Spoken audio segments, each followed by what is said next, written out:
Readers are leaders. After everything we've been through in the first half of this year, you would think that maybe this is an opportunity for us to look back at maybe some classic books or maybe some books that are recently out that give us some direction on how to take our business to the next level. Today I want to share with you 5 of my favorites.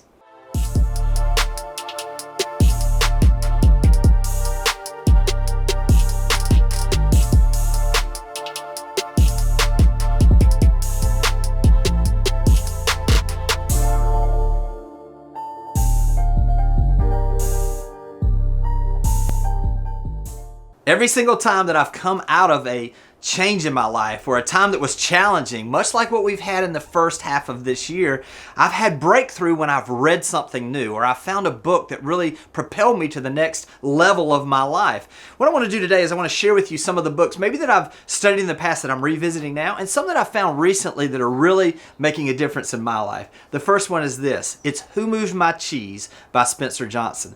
This is really a classic. It's a parable about these 4 creatures that live in the maze, so to speak. There's 2 mice, and then there's these two, they call them small people, that are like people that live in this maze searching for their cheese. And what cheese is reality is cheese is the things that they want, the things that they need. And as they search for this cheese, they have to navigate the maze, which is where they live.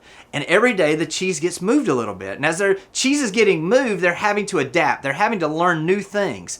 And as we came through this event that we've been through this first half of the year with everything we've had in the world that's just been, it seems like headwinds for growth, what we're seeing now is that everything has changed. There's certain areas of our business that have changed. There's certain areas of our life that have changed. So what are we going to do to adapt? And what are we going to do now that the cheese, so to speak, has been moved to move ourselves and our businesses forward? This is a great book, a classic book that I know is going to give you insight and action steps that you can take right now. The second book is The 4 Disciplines of Execution. This is a book that I've really fallen in love with because this is something that I apply on a weekly basis in my business and in my life right now. What I love about this book is it gives you some insight on some things that you can focus in on that are going to lead to your success. Really, the bottom line is this. When they say the 4 disciplines are this. You have to have a wildly important goal. You have to have something that you're working towards that you know is bigger than what anything else that's in your life right now that you're really focusing in on. Then you have to have some accountability on that. And you also have to have a scoreboard. And you have to have something that you're doing that you focus in on a daily basis that we call leading indicators that lead to the success. I've applied this in my business in a number of different ways. I have a weekly group that I meet with that does the same job that I do. And on a weekly basis, we talk about what are our leading indicators. In other words, we know that if we have these certain activities that we do on a weekly basis, that they're going to lead to the goal that we want to achieve. This is what I do also with a number of our agents. We have these setups where we have the ability for them to actually meet for 30 minutes. We talk about what the leading indicators are, the things that we're going to do this week that we know that they're going to lead to our success. Think about it this way. A leading indicator would be something along these lines. What I had for breakfast did affect my weight today, but not nearly as much as the things I did over the last 90 days. It's the same way in our real estate business. The things we do today are seeds that we're planting that we're going to reap the harvest of in 90 days. We focus on those leading indicators and we know that then we're going to see the results we're looking for down the road. The third book is Good to Great by Jim Collins. You know, we're at a place where many of us are coming out of a time where we had some time to really reassess kind of what were we doing in our business, what were we doing in our lives. And as we move forward, we're coming out of a place where we probably had some success. We probably are in a really good place.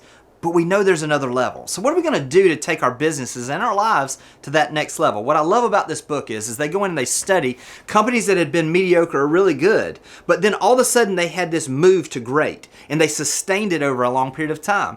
They did exhaustive research on these, I believe it was 28 companies, where they came in and they looked at those companies that had seen this growth and had sustained it. What did they do on the side of leadership? What did they do on the things they focused on? What were the characteristics and the traits of the activities they did on a daily basis as a team individually to see that growth? And then they compared them to the companies that just kind of stayed average. This is a great way to contrast what you've been doing with what maybe you may want to do to take that business to the next level. I believe with all my heart, when we have these pauses like we've had this year, this gives us a chance really to restart and refocus and get to another level. This book is definitely going to give you the opportunity to see some traits that you can apply that are going to help you do that. The next book is The Miracle Morning for Real Estate Agents by Hal Elrod. He's also got some other authors that pitched in that were agents. What I love about this book is that we all know that if you're going to win the entire day, you got to start out by winning the morning. He really focuses in on the things that he sees and the traits that he's seen in other people where they start their day with certain things. He focuses in on what are you doing physically, mentally, spiritually. It gives you an action plan that you can take on a daily basis to prepare yourself so that you can win the day. Last but not least is when we come through a time where there's been dramatic change in our lives, sometimes what can happen is we get to this place where we're like, we just don't even understand. Why did we have to go through this? And we ask the question, what just happened? And what I did is when I went through the shock of the downturn of the market, I ended up coming out on the other side and began to study what was happening to other people that throughout history had come through tragedy, they'd come through disappointment, and they'd come out stronger on the other side. And I actually wrote the book, What Just Happened, How to Bounce Back in Life so you can do more, have more, and be more. Now listen, this book is a book for someone that maybe is at a place in life where they're a little frustrated, or maybe they feel a little down, or maybe you've been thinking that maybe there's not a next level for you, or maybe you're thinking that everything I've been through is where I'm going to stay. I have to tell you, there is a way to get out of the rut that you're in right now. And my book actually shares my story, but it also shares the story of many other people and the 7 things that I found, the steps that I found that people have done throughout history on moving out of the mess and turning that into your message. Here's the thing. I love the fact that we have books that throughout history have given us a documentation of exactly how to do certain things. We're coming out of a time where we had some challenges. There's opportunity right now. And if you're wondering what the playbook is, the books I've mentioned to you today, I have no doubt they can help you get to the next level. Take care, and I'll talk to you soon.